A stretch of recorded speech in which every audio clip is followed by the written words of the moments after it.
Ladies and gentlemen, men and women, boys and girls, this is the time we've all been waiting for. It's time for the boss lady to speak. Hailing from the big little town of Morton, Texas, by way of Abilene Christian University, the owner and CEO of Xtreme Heat Sports, build your energy and put your hands together for LaQuita Thompson!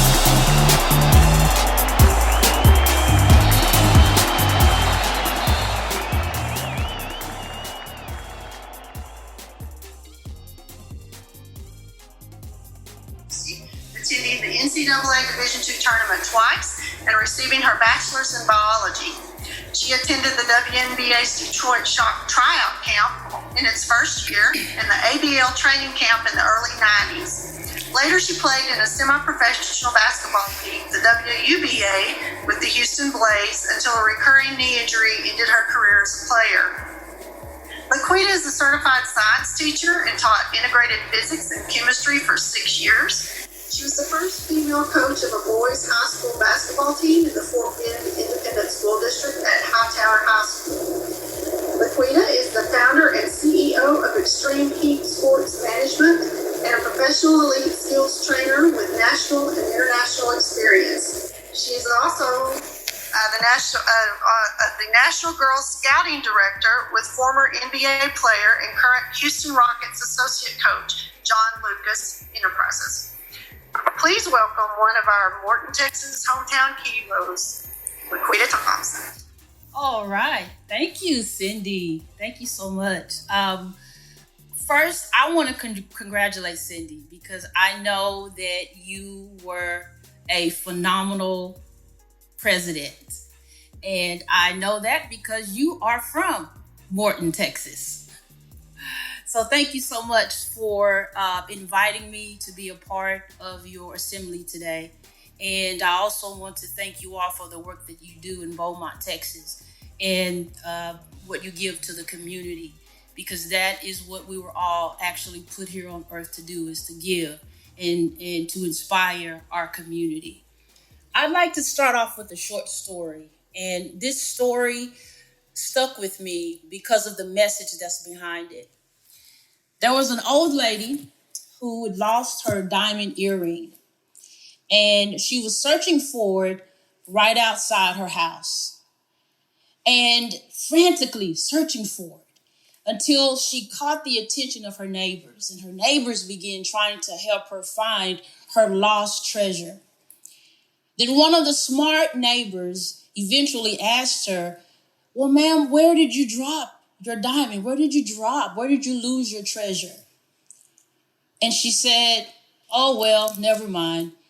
I dropped it inside." And he's like, "Well, why are we out here searching for it if you dropped your treasure on the inside?" And she was like, "You don't understand. There's no light inside. So I came outside to search for it." And I think that resonates so much with me because many of our young people and many of us do that exact same thing. We are always looking for the outside for our treasure that's actually on the inside of us. And in my quest to find who I was and what my purpose was, I found answers that liberated me from my own misery and from my own sorrow. And I realized that many people, and especially our young people, because that's the population that I mostly work with, don't know where to search for their fulfillment or their happiness or their peace or their purpose, or they're striving on the outside looking for their success. But what they fail to realize is that you are the treasure. It lives inside of you. And in the culture that we live in today, a lot of our young people are looking for celebrities, and they're looking for fame, and they're looking for all of these other things outside of themselves, not realizing that it's all inside of you. And all you have to do is begin to groom it and begin to believe in it so that you can share it. I labeled what I wanted to really share with you today as small town dreams. Because as I look back on my life and I look back where I grew up in Morton, Texas, I realized there's so much more to that story than I ever appreciated growing up. Morton is a very small community, and I always give the number of maybe 2,200 people, or give or take a few. And we are a family, and we help each other, and we are about community. And I grew up with my grandparents, and they instilled so many wonderful principles inside of me. But growing up, I felt invisible. I played all the sports, as Cindy said earlier, but in all of that participation in sports and everything that I did, I felt invisible. I felt that no one was going to know that I even existed, because I felt that we were hidden somewhere in a corner and the world didn't know where Morton was. One of the biggest dreams that I had at that particular time was I wanted to go to the University of Texas and play for Jody Conrad. And I was like, how is she going to find me? Because I feel invisible. I feel hidden. And as a kid growing up at that time in Morton, you want to get away. You want to escape. But my grandparents always instilled more and more in me, and they were very supportive in everything I did. But still on the inside of myself, I felt invisible. I felt I wasn't going to make it. I felt, being from a small town, that I wouldn't be able to make it in the big city or this big world. I remember the only place I really dreamt of going was to Paris, because that was really the only place, everybody knows about Paris. But what I had to grow to understand as I grew older was, it's not where you're from, but it's what you bring with you. It's what are the tools inside of you and your talents and your gifts that you bring with you no matter where you end up. And that's what it's about. And the greatest thing about growing up in a small town is the things that you learn that you don't know you learned until you actually begin living your own life. And growing up in a small town, I learned hope, I learned drive, I learned perseverance through everything. And those are part of the tools that I bring with me in everything that I do. I remember wanting to be a professional basketball player. My pawpaw, I called him my pawpaw, but my grandfather always told me, he said, by the time you graduate, there is going to be a professional league, and you're going to be able to play in that league. He always supported me, even if I didn't feel that I did well. My family was always there supporting me, applauding me and congratulating me. And I remember that was his dream, and I stuck with that. And so when the WNBA started, he came with me to Michigan to try out for the WNBA Detroit Shock. And I remember there was like 350, I believe, women that are trying out for only 4 positions. And so when I'm going in thinking, there is no way I'm going to get selected.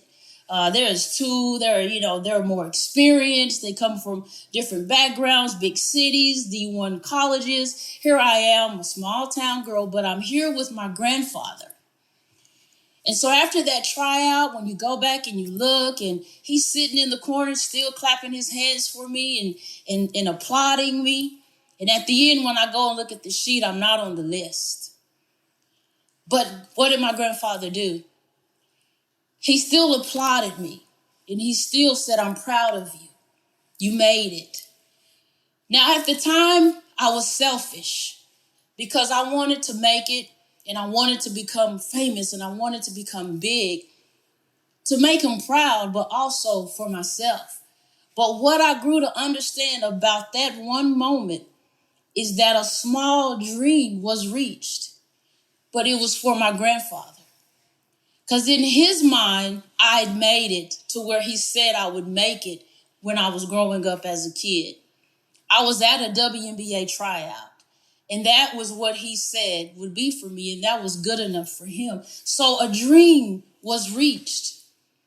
And through that, it was hard in the beginning for me, and that's why I love working with young people so much, and I love training them and teaching them now, is because when I graduated school, I didn't really know what I was going to do because all I was preparing myself to do was to play sports.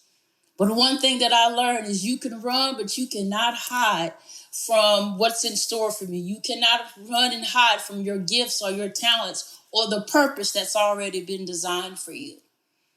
And so in my mind, I didn't want to be a teacher. I didn't want to be a coach. But where do you think I ended up? Right in that profession of teaching and coaching. One of the biggest lessons I learned during that time is I was the only female coaching boys basketball in the boys department. In my first year, I felt that I had something to prove because I was the only female. And as far as we knew, I was the only female in the state of Texas doing that, and especially in Fort Bend District. And I was hard on the boys, and I was pushing them, and I was using the wrong kind of words with them, and I didn't really know how to inspire them. I was more concerned about numbers and short-term, accomplishments, and I was forgetting about the long-term lives of those kids. And so my first year of coaching was tough, and we didn't win. And what I learned about that is it was me, the leader. I wasn't a good leader that first year. And it took me to really deep and do some real hard soul searching and make changes and hold myself accountable for that so that my next year became one of the best years of my coaching career ever. And what I was able to do was establish trust with those kids. I was able to build confidence in those young boys. I was able to unite them and inspire them and motivate them and let them know that even though what we see may not look athletic, and even though what we see is not putting up 20 and 30 points and doing these things, you are special and you are important. And when I changed how I began to lead those boys and they began to trust in me, we had a championship team and we went undefeated that year. We lost one game by 1 point, but in our minds, we won that game because everything we did worked. Everything we tried to do, it worked for us. I remember one of the kids on the team, he had seizures. And whenever he would have an episode, the kids knew that and they would take care of him. And I remember the first time it happened and I was like, what's going on? Is he okay? And they're like, Coach, yes, he's just having an episode. We'll take care of him. And that touched my heart so because I saw the love that these kids had for each other. And so I wanted to make sure that as their coach, I would also express that same love to them. And so in that journey of teaching and coaching them, I learned a lot from those young kids. And I was in a field that I didn't expect to be in, but I was on a journey. I was on a personal journey of doing the same exact thing through mentorship for kids that come along the way. Mentorship, the power of mentorship, the power of positive words. In the industry that I'm in coaching, you'll read a lot and you'll see a lot of abuse of coaches with words and how they treat kids and not knowing how to motivate them and not knowing how to push them. And you'll see a lot of athletes that end up quitting because the coach was too hard, the coach was mean, the coach was too aggressive.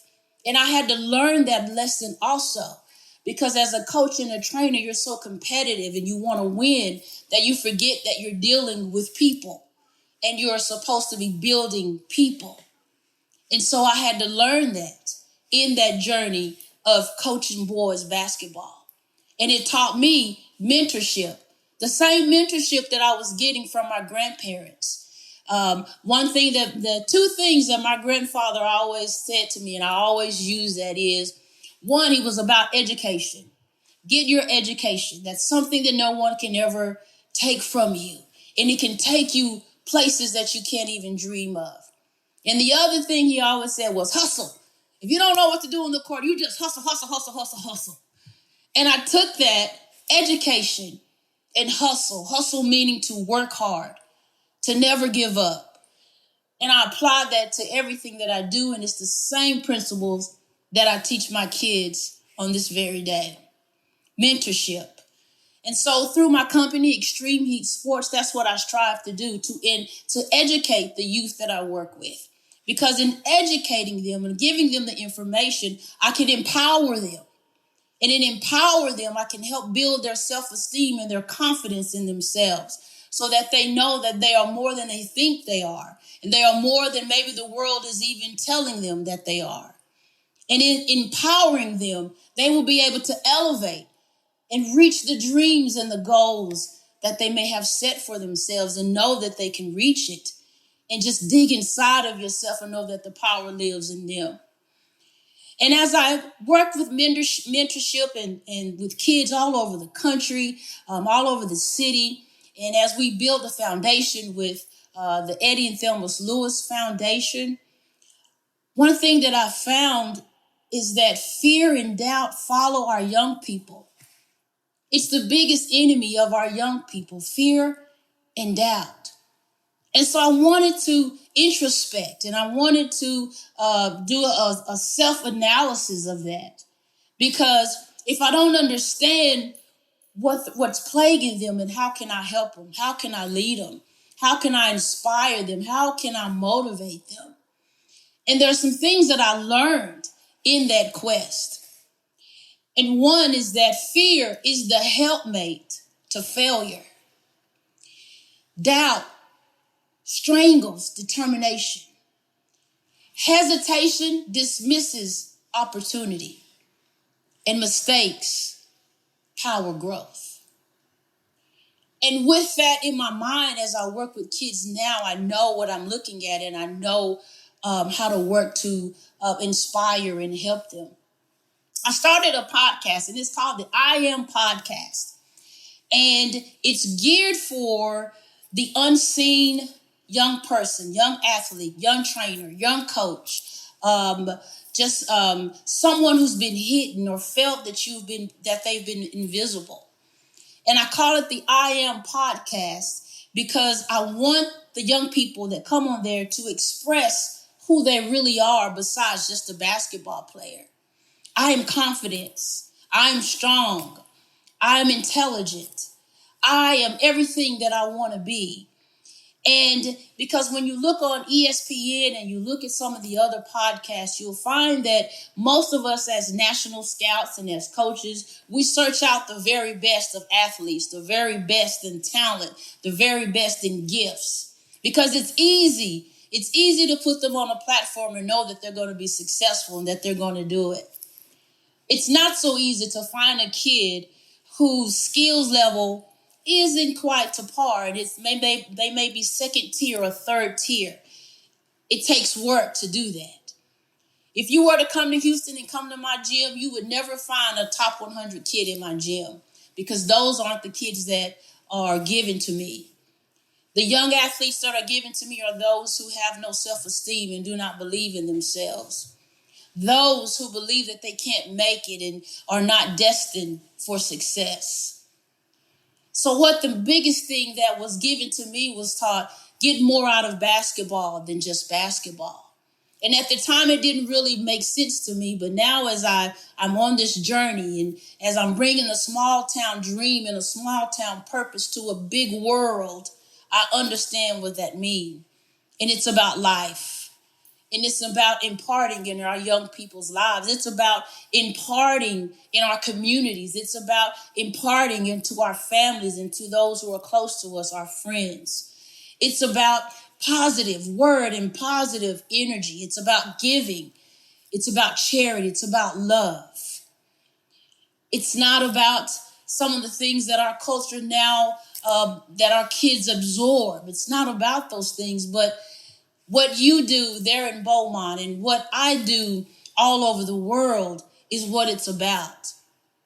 And it took me a few years to learn that and accept that and appreciate that and to know that the gifts that I have and the gifts that my family and my grandparents imparted in me wasn't just for me, but it was time to share it.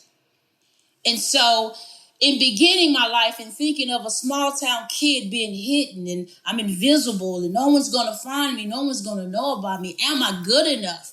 I had to understand that it was about what's in me that I'm bringing with me that can change lives. You can run, but you can't hide from your gifts and your talents and what your purposes are. And in that, and growing and molding and maturing, this small town girl has been able to travel all over the world.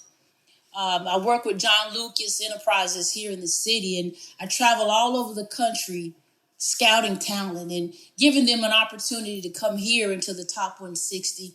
I've traveled all over the world, I say, Australia, China, Switzerland, and I found that it's the same issue that plagues our young people, which is fear and doubt.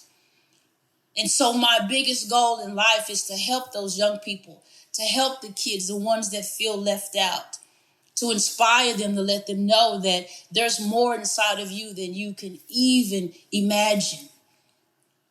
And that's my life's dream, is to help one every day believe in themselves and grow and mature into knowing that you're special, you are somebody, and you can make it. One of the things that I noticed in this past year, which was tough for all of us, is many young people are suffering from depression and anxiety and fear and all of these things that was plaguing them already. And it was hard for us to get back in stride of everything because they felt isolated and they felt that the things that were outside of them they no longer had access to. And so inspiring our kids and our young people and our athletes is very much needed today. And we don't want to lose them. We don't want to lose the gifts and the talents that they have inside of them because they are our future. They will be the ones running this country. They will be our lawyers and our doctors and our teachers. They will be the parents raising the next generation of kids into this world. And so it's important that we connect, that we look past our differences, that we look past the things that we think separate us. But actually, we're all connected. And as what you do in your community is what we're supposed to do all over this world, because that's the most important thing. Small town dream, to me in the beginning, used to be about a fantasy. It used to be about reaching some level of success and some level of money and opportunity and position. But what I realized, the dream was the purpose. I labeled it a dream, but it's the purpose. It was a purpose that was instilled in me. And it's the same purpose that I strive to instill in the young people that I work with and the young girls that I work with. And that's what it's about. I want to share this last story with you. And I want you just to picture this story in your mind as I speak it. There was a man on stage. He was a violinist. And he's playing his violin. And he's making the most beautiful music you could ever hear. And as he's playing, the audience is enjoying it. And they are just feeling the vibes and the mood that it was creating. And as he was going and he's hitting all the melody and all the notes, one of the strings pops loose. Now he's left with 4 strings. But he continues to play.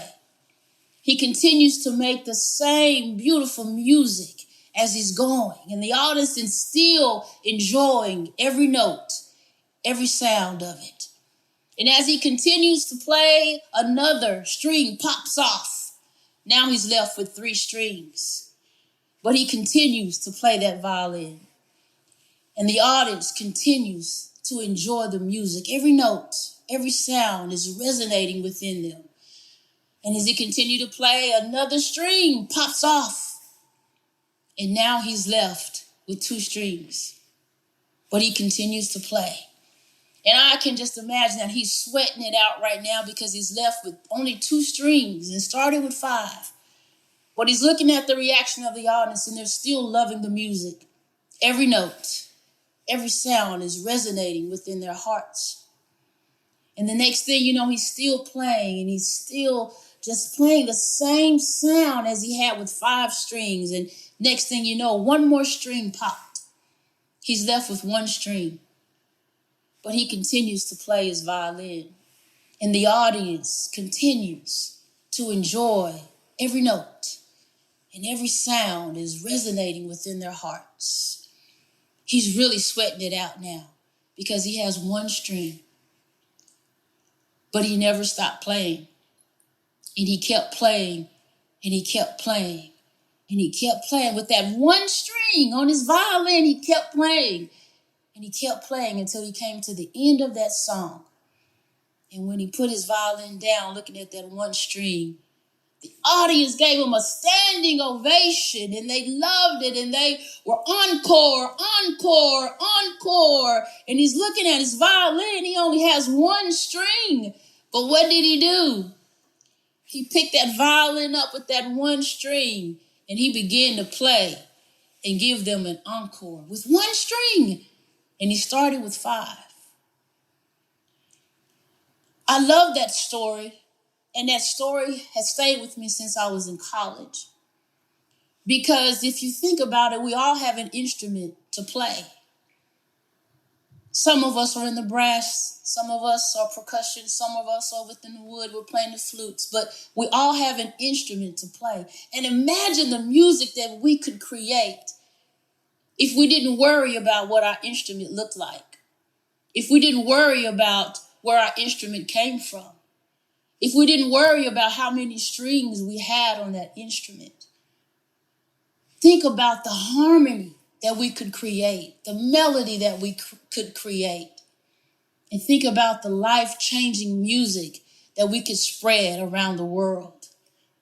If we didn't worry about our political views, our religion, our gender, the color of our skin, our financial resources, imagine the harmony that could be created and the unity that could be established and the lives that could be changed. That man playing on this stage with 1 string on his violin changed lives that day. Unexpected things happened, but he changed lives that day. And he never stopped. He never quit. He might have sweated, but he never gave up on the gift that he was given with that violin. And he never judged himself. And he continued to play with that 1 string, making the same music, the same harmony, the same melody, allowing that song, the songs that he was playing, to resonate in his audience hearts and their minds and their souls. And those are the things that I strive for with Xtreme Heat Sports Management: empowerment, education, elevation, lifting each other up, lifting our young people up to positions of success, to positions of believing in themselves and knowing that the power lives in them. And not only does the power live in them, but the power also lives in us. And so this small town girl now understands what it means to be from a small town and what it means to have support from a small town. And it shows also in today, because they are here today in support of our small town members. It's not about where you're from, but it's about what you bring with you. And so I want to encourage you to continue to do what you do in Beaumont, Texas. Continue to do what you do in your communities, in your churches, in your homes, with your families. Continue to do what you do in your classrooms. Continue to do what you do, because you may not see the difference and you may never know the life that you're changing. But I guarantee you, you're changing lives. You're changing lives. You're inspiring hope. You're inspiring perseverance. You're inspiring faith. You're inspiring unity. And that's what this is about. And that's what our journey is about. And it is so rewarding when you are doing what you know you are supposed to do. It is so fulfilling when you can look at people and you can see that what you've contributed, you've made an impact in that area. You've made an impact in someone's life. You've made an impact in someone's organization. You've made an impact in the camps that you'll hold. You'll make an impact. And that's the lesson that I learned from my grandfather and from my family in Morton, Texas. It's about making an impact. It's not about judging yourself from that small town and thinking that you're invisible, thinking that you're worthless, thinking that you're not good enough. It's about knowing that the power lives in you and you can do and be whatever you want to be. You can travel the world. I never thought that I would be in China. I never thought or ever dreamed that I would ever go to Italy. I never believed that I would ever make it to Australia or to Turkey or to Nice, France, or even to Switzerland. But those are the places that I ended up. I could have never dreamed that I would work with an NBA legend of John Lucas. I never really thought about traveling all over the country and all over the world because I didn't know that I had it in me to be what I am today. So I strive and I push our people, and I want to do the same for you, and I want to thank you for what you do. And remember that not only does the power lives inside of the young people that you're inspiring in the communities that you're working with, but the power lives in each of you. And before we began, I heard a conversation about telling people that you love them. And that's so important. Letting those around us know how much we love them and how much we appreciate them and how much they have inspired or impart in our life.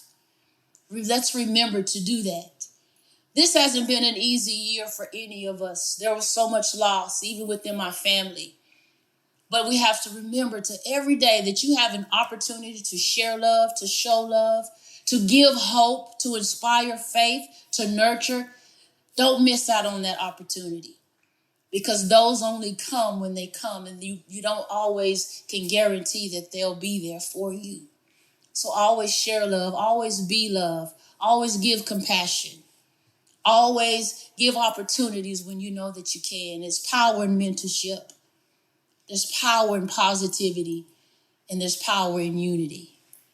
The power lives in you. The power lives in all of us. So let's change this world and the climate that we live in so that we can leave something doable for the next generation coming after us. Thank you so much. And I really appreciate the opportunity that you've given me to share today. And I hope that there was something said that will inspire you today to go out and be your purpose, find your purpose, and allow your purpose to inspire others. Take your small town dreams to the big time world and just begin to make changes one step, one person, one moment, one opportunity at a time. Thank you so much. Thanks for tuning in to the I Am Podcast, brought to you by Xtreme Heat Sports and Fat Bars Records and Multimedia. We'll be back soon with another inspiring story from the voices of today. See you soon.